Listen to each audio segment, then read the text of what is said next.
Bryan Singer's X-Men from 2000 and X2 United from 2003 are not traditional superhero films. From the very beginning, Singer established a clear thesis. These films use the superhero genre as a metaphor for social fear, discrimination, and political power, rather than the fantasy theme that's carried throughout most superhero genres. Throughout both films, Singer constantly grounds extraordinary abilities in realism, restraint, and moral ambiguity, transforming comic book material into a reflection of a real-world tension. Although X-Men is categorized as a science fiction and superhero cinema, Singer approaches the genre more like a political thriller or social drama.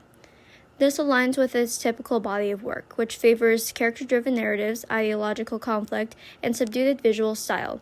Instead of celebrating heroism, Singer questions it, and he asks, what is dangerous, who deserves protection, and who is labeled as a threat? One of Singer's most recognizable techniques is his muted color palette. Rather than bright, styled visuals, both films rely on heavy blues, grays, and blacks. This desaturation strips away from fantasy and reinforces the idea that mutation is not glamorous, but it's isolating. Even the now iconic black leather suits were controversial at the time, as they deliberately rejected the comic book's colorful aesthetics in favor of realism. Singer is also known for his restrained camera movement. Unlike later superhero films that rely on fast cuts and aggressive motion, Singer uses this controlled tracking shots and steady framing. This restraint keeps attention on dialogue, ideology, character relationships rather than spectacle. It also creates a colder, more observational tone. It's something that critics argue distances the audience emotionally, while others believe it strengthens the film's seriousness. Another defining technique is ensemble framing. Singer rarely isolates a singular hero. Instead, the characters are framed in groups, reinforcing the idea that mutants are judged collectively rather than individually. The visual strategy mirrors the film's themes of stereotyping and collective blame, especially in the scenes involving government oversight or political public fear. Perhaps Singer's most significant stylistic choice is his reliance on philosophical dialogue such as conflict. The ideological opposition between Professor Xavier and Magneto drives the narrative more than physical combat. Their conversations about resistance and survival are filmed with the same weight as action scenes. In many ways, these discussions are the action. A key scene that exemplifies Singer's approach appears in X2 during Nightcrawler's attack on the White House. Technically, the scene represents a major advancement in the early 2000s visual effects, blending CGI in live action with fluid continuity.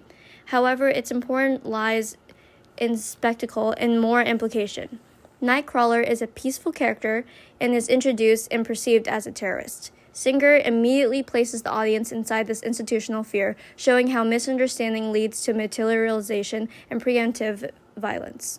The matter of X-Men and X2 centers on the fear of difference, government control, surveillance, and identity. Mutants function as a flexible allegory for different groups, which is one reason the films remain culturally relevant. However, this allegory has also been criticized for its ambiguity. Some argue that generalizing oppression, some films dilute specific real-world experiences. Others believe that this openness allows for audience from different backgrounds to see themselves reflected in the narrative. This controversy extends to Singer's overall style. While his restraint and seriousness elevated the genre, critics argue that his emotional distance and muted tone suppress character depth, particularly for female and minority characters. At the same time, supporters contend that his approach legitimized superhero films such as serious cinema, making space for future directors to push the genre further. In my view, Bryan Singer's X-Men films are significant not because they are perfect, but because they are foundational. They challenge expectations, introduce realism to a genre previously defined by excess, and prove that superhero films could engage with complex social themes.